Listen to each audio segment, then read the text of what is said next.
Gaji nanti katanya. Dulu aja katanya. Oh, aku dulu. Gaji nanti. Ada ruangannya. Oh, kita dulu. Ya. Kalau Bentar ya.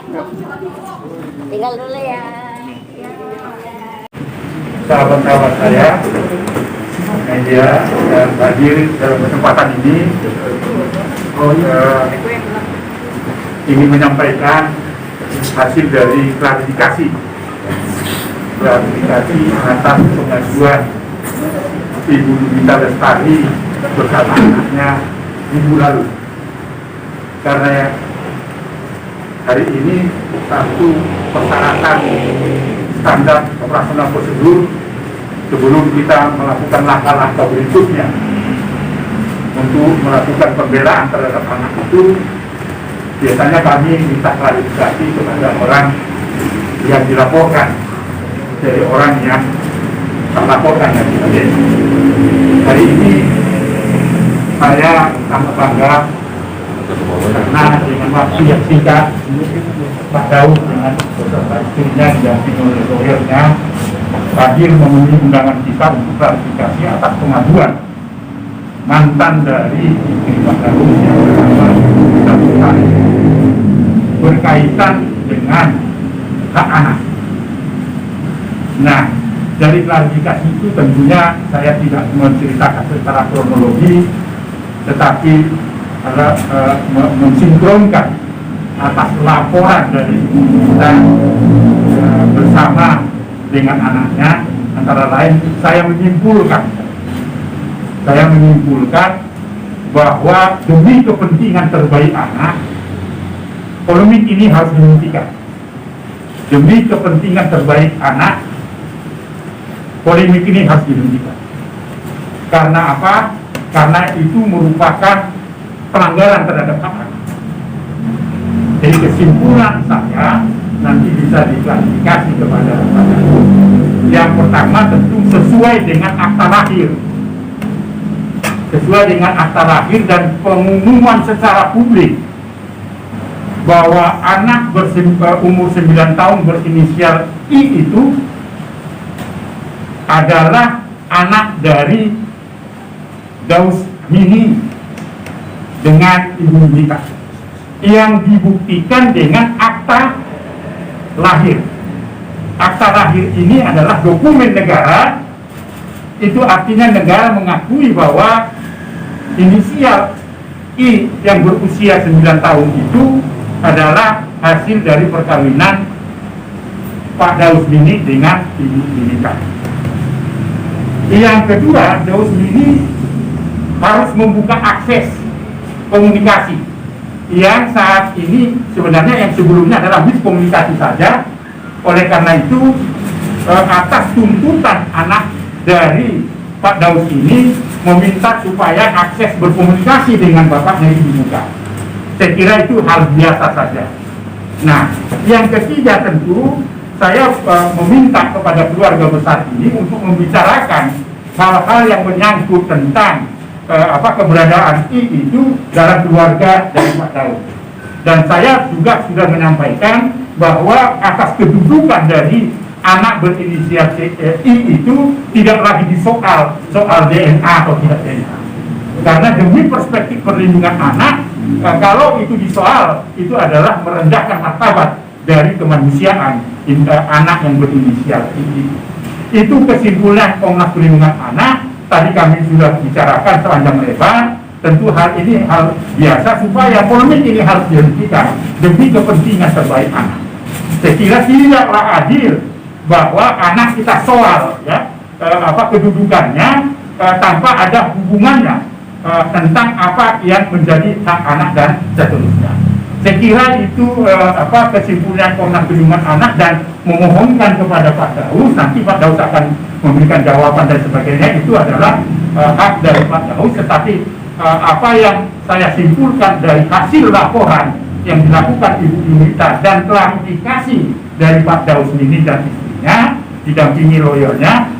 Kami punya kesimpulan itu sekali lagi sesuai dengan akta lahir dari anak berinisial I itu, Dausmini harus memastikan bahwa kita I itu adalah hasil perkawinan antara Dausmini dengan Yunita. Itu penting untuk memberikan perlindungan pada anaknya. Dausmini wajib membuka akses komunikasi layaknya ayah dan anak. Lalu kemudian hal-hal yang sifatnya memberikan tanggung jawab nafkah, saya kira tidak disoal lagi karena memang itu merupakan tanggung jawab sebagai orang dewasa. Soal besar kecilnya itu tadi ya, kita mendengar juga dari Ibu Yunita itu bisa besar kecilnya itu karena memang harus dimaklumi karena corona dan sebagainya ya. Corona kan berdampak kepada saya juga, kepada kawan-kawan, kepada Daus, kepada Acong dan sebagainya.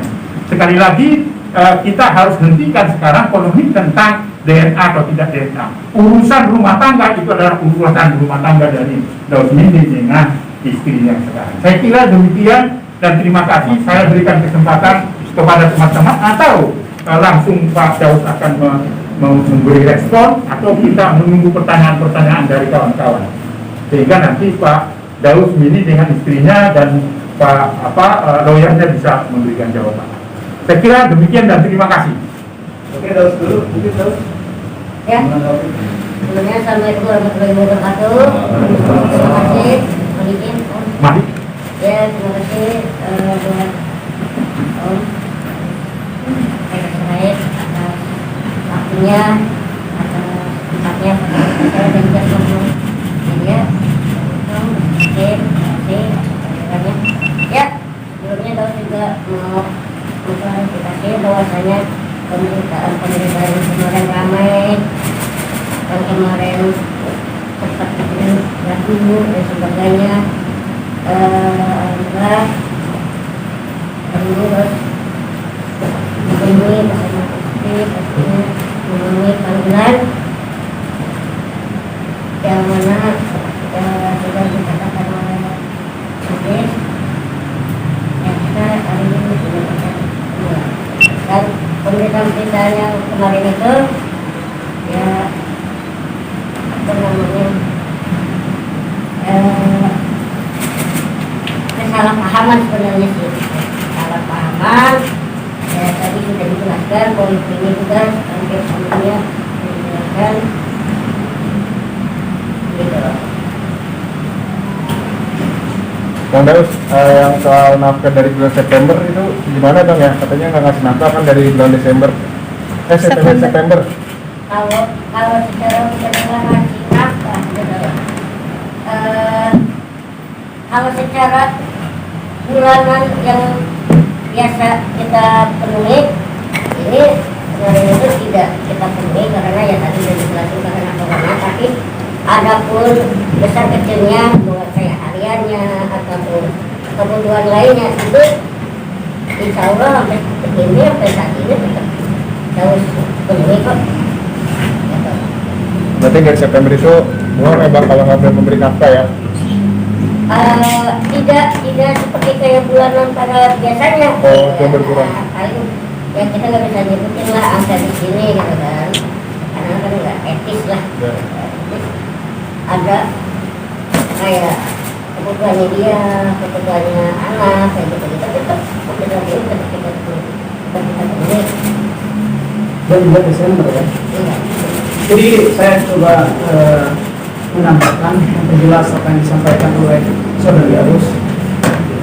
Ini bagian dari klarifikasi yang disampaikan barusan, bahwa pertama adanya penelantaran atau tidak menafkahi terhadap anak ini tidak ada. Kita sudah menyampaikan barusan di dalam yang itu bagian dari klarifikasi. Yang tentunya saya juga sampaikan ke teman-teman bahwa awalnya ini kan biasa, bulanan lancar, bahkan bertanggung jawab sampai hari ini. Cuman beberapa bulan ini dan tidak dari Desember, kalau nggak salah di bulan Oktoberan ya, di bulan Oktober ini tidak lagi memberikan setiap bulan, tapi dia memenuhi apa kebutuhan dari anak ini, misalnya anak butuh ini itu dipenuhi. Yang transfer itu yang bulanan, yang setiap bulan transfer. Dari dulu pun yang sifatnya itu adalah tambahan atau kebutuhan tambahan itu selalu dia ngasih cash. Artinya setelah dari Oktober ini tetap bertanggung jawab, cuman tidak bentuknya transfer, bentuknya mungkin cash dan segala macam. Jadi tanggung jawab itu dilaksanakan dan itu sudah disampaikan ke Komnas Anak barusan. Itu sih. Bang Daus sama Selfie mungkin kemarin kan kata Bang Insa juga akses tuh di blok semua dan lain sebagainya. Nah tanggapannya dari Daus atau Bang Selfie sendiri soal yang blokir itu? Kenapa blok gitu? Ya kalau masalah ngobrol itu gini lah. Ada yang namanya pertanggungjawaban seorang istri. Kan? Ada yang namanya mungkin istri Daud masih ada rasa cemburunya gitu kan ya, mengatur ya, gitu kan dengan keseharian atau chattingan, WA-an dengan mantan gitu kan, yang notabene juga kan istri juga baru gitu. Jadi belum istilahnya belum beradaptasi lah gitu, Masih hangat-hangatnya lah kayak gitu kan.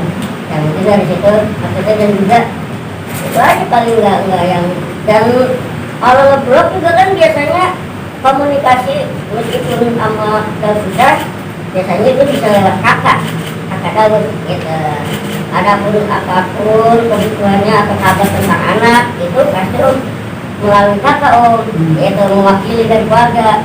Kalau harusnya lagi sibuk, harusnya lagi evaluasi atau gimana gitu. Artinya begini, ngeblok itu bukan berarti menutup akses antara ini dengan Bang Daus lah, kira-kira. Di blok ini sebenarnya niatnya di blok nomornya ini hanya di blok di handphonenya saudara Daus. Itu biar komunikasinya melalui istrinya, melalui Selfie. Kebutuhan anak ataupun komunikasi tentang anak biar langsung ke Selfie, nanti Selfie yang akan menyampaikan ke saudara Daus ini, bukan menutup akses, sama sekali tidak menutup akses. Akses itu masih ada, baik ke Selfie ataupun ke kakaknya ya tadi ya. Mas Selfie sendiri kenapa sih waktu minta tes DNA alasannya apa? Mas Selfie coba ngomong dikit. Assalamualaikum warahmatullahi wabarakatuh. Saya mau menjelaskan kenapa ada alasannya saya untuk tes DNA ini. Ada buku yang mulai dibuat siapa? Ini ada bukunya banyak. Bisa dibacain aja Sebelah sini. bisa dijelasin. Enggak satu.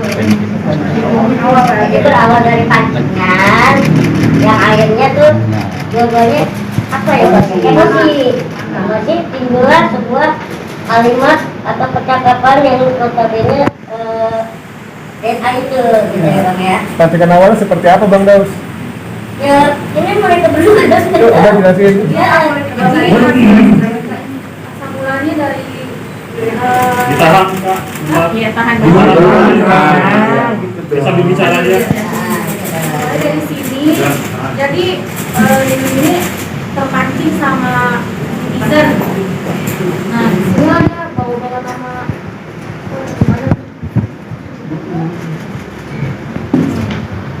Baca. Pak, mau tanya dong, kalau kakinya Ica masih kasih jatah harus diminta dulu atau udah tahu dijawab kewajibannya? Jawablah sama ini. Kalau sekarang minta juga nggak dikasih, malah WA aku di blok sama bininya. Udah ditahu kan alasannya, udah yang tadi barusan dijelasin. Udah ini aku jelasin kayak gini. Menurutnya, Kak? Banyak banget. Pokoknya pada intinya ini, dalamnya ini aku mau jelasin pandemi. Kenapa Bang Daus nggak bisa ngasih nafkah karena pandemi? Aku bilang di situ. Ini netizen ya yang ngasih tahu ini. Ya mengurangi masalah.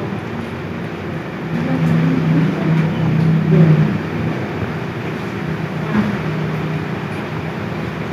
ini mulai lagi dari ininya tersebut ya, bikin story IG. Aku yang nggak terima ini ada chattingan Bang Daud sama Yuni, kenapa dibuat status kayak gini gitu? Gimana pun saya istrinya, saya nggak terima aja gitu. Ini kan privasi, nggak perlu lagi bikin story di sosial media. Ini yang nggak saya terima gitu. Makanya menimbulkan statement untuk SMA. Inti dari chat yang di screenshot itu apa mbak? Yang ini chatan dari Bang Daud sama Yunita ya, membahas nafkah gitu. Ini kan privasi, maksud aku nggak perlu lah ditaruh di sosial media tuh, nggak perlu kayak gini. Kan bisa langsung hubungin aku atau DM atau bisa dari kakaknya Bang Daud, kan bisa seperti itu, nggak perlu di screenshot kayak gini. Bang sendiri ini kan dari katakan permasalahannya sebenarnya sudah hampir tahun bang. Kenapa Bang Daud sendiri kan belum aja nih gitu kan? Baru sekarang untuk klarifikasi sikapnya. Ya karena bingung aja gitu loh. Kok nggak kelar gitu. Itu gitu kan urusan anak, urusan keluarga gitu kan. Daud juga punya, saat ini juga punya kehidupan. Jadi juga dia juga punya kehidupan sendiri gitu kan. Suami, punya istri. Tetapi tuh apa ya? Kok jadi makin panjang makin ruwet gitu loh. Malah dari kemarin bukannya ada pikir tuh udah selesai gitu kan, masalah ini udah pikir udah selesai, udah clear nih antara kedua pihak, antara mantan istri gitu kan. Kok tiba-tiba masih ramai gitu. Terus emang kan belum sempat ngobrol sama beberapa teman-teman juga yang pada japri ya kan, ini belum sempat waktunya tak dulu ya, tunggu waktunya yang pas, tetap. Tapi kemarin jatuh sakit aja beberapa hari ini nggak tahu ya bang gitu. Itu juga sampai jatuh sakit, terus ada yang bilang katanya inilah itu, tapi langsung biarin aja, manusia mau apa gitu kan. Itu memang benar keadaannya harus lagi sakit. Maksudnya saat itu gara-gara kepikiran bang? Kepikiran juga mungkin kecapean. Kecapean mikirin corona. Terus ini yang mungkin dari keluarga Daud sendiri disampaikan,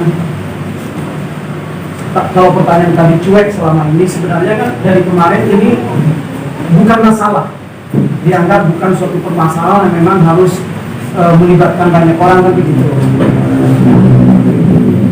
Sampai hari ini datang di sini karena Yuni ini datang ke Komnas Anak. Ini baru kita menanggapi ini adalah suatu permasalahan antara dua keluarga, tentunya keluarga Daud dan keluarga Yuni, karena sudah punya hidup masing-masing. Tentunya yang kemarin itu dianggap permasalahan antara keluarga yang tidak menjadi polemik lah, tidak melibatkan orang banyak. Makanya kalau ada statement yang saya bilang justru Yuni ini berlebihan datang ke Komnas Anak kemarin. Kenapa? Ini hal yang sebenarnya bisa diselesaikan dalam keluarga. Bisa menghubungi Selfie ataupun Bang Daus, baik dari pihak ketiga ataupun langsung, untuk menyelesaikan permasalahan ini. Tidak harus datang seolah-olah ini menjadi permasalahan yang sekarang jadi komik, sehingga masyarakat ini ada yang menilai A, ada yang menilai B. Pemberitaan ini tidak sesuai dengan apa yang sebenarnya terjadi di dalam keluarga ini. Ternyata begitu aja. Iya, saya kira prinsipnya dari perlindungan anak. Ya. Kalau tadi tegaskan, Enggak. Saya ingin tegaskan lagi, luruskan mengapa Yunita itu datang ke Komnas Perlindungan Anak. Patut dan harus, karena sifatnya konsultasi. Kok ada orang lain yang tidak punya hubungan biologis mempersoalkan DNA atau tidak DNA?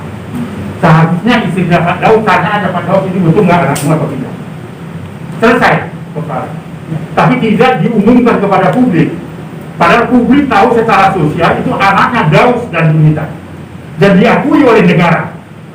Disitulah menurut saya usulkan tadi itu, sesuai dengan akta lahir itu, Pak Daus ini harus mengumumkan kepada publik bahwa anak berusia 9 tahun berinisial I itu adalah hasil perkawinan dari Daus dan Yunita. Titik di situ. Orang lain tidak boleh mempersoalkan DNA atau tidak DNA. Yang boleh adalah Daus dan Yunita. Itu sebenarnya yang mau kita hentikan supaya anak itu tidak menjadi korban dari orang dewasa yang egonya hanya mementingkan dirinya sendiri. Perspektifnya itu, ya. Nah, jika tadi diklarifikasi bahwa tidak benar, bahwa menelantarkan dan sebagainya, disitulah sifatnya tadi klarifikasi dan sudah dijelaskan oleh Pak Daus, ya, dengan istrinya, bukan menelantarkan, tetapi karena keadaan, komunikasi, kondisi dan sebagainya, yang biasanya rutin per bulan, ini kadang-kadang mungkin tidak rutin dan sebagainya, dan jumlahnya juga bervariasi, begitu ya. Tadi Pak Daus mengakui bahwa jumlahnya tidak sama seperti pembelian sejak awal itu. Di situ klarifikasinya. Tetapi yang saya ingin sampaikan tadi itu benar atau tidak benar, bahwa saya tetap mengakui bahwa akta lahir itu adalah pengakuan negara bahwa anak berusia 9 tahun yang rindu berkomunikasi tadi dengan bapaknya itu adalah hasil pasangan dari Daus Mini, dan itu diakui dengan akta lahir itu. Saya kira itu ya perspektifnya. Oleh karena itu berhentilah menurut saya untuk mempersoalkan DNA atau tidak DNA. Jadi istri Pak Daus sekarang itu tidak ada relevansinya mempersoalkan itu. Kalau mau mempersoalkan soal dampak dari pandemi COVID-19 mengakibatkan sumber penghasilan berkurang dan sebagainya, itu nggak ada masalah. Tetapi dia harus betul-betul betul-betul melindungi anak itu dari perdebatan-perdebatan itu. Saya kira itu kesimpulan Komnas Perlindungan dalam perspektif perlindungan anak. 3 hal itu. Ya, 3 hal itu. Ini adalah saya kira yang biasa saja bisa dilakukan. Kalau tadi Pak Daus katakan bahwa rutinitasnya berkurang jumlahnya dan sebagainya, itu tidak bisa dimaklumi dan sebagainya. Ibu Yunita juga bisa memaklumi itu dan sebagainya. Tapi mulai hari ini menurut saya berhentilah kita terhadap kasus ini untuk menyoal ya kedudukan dari anak berusia 9 tahun yang berinisial I. Saya kira itu prinsip dasar. Berdasarkan bahwa itu anak-anak Ya, pemberitaan yang ramai dari ini dan dikasih bahwasanya anak yang setelahnya tuh yang lagi rame ini emang Saya kira berhenti sudah, dan tidak perlu lagi yang kita mau bicarakan soal bahwa kewajiban dari Daus itu kewajiban Daus. Sekarang sudah dinyatakan bahwa itu anak Daus, titik, dan diakui oleh negara. Oke, Bang, ada rencana buat kemana? Daus sendiri? pengen lah pengen Aman Bang? secepatnya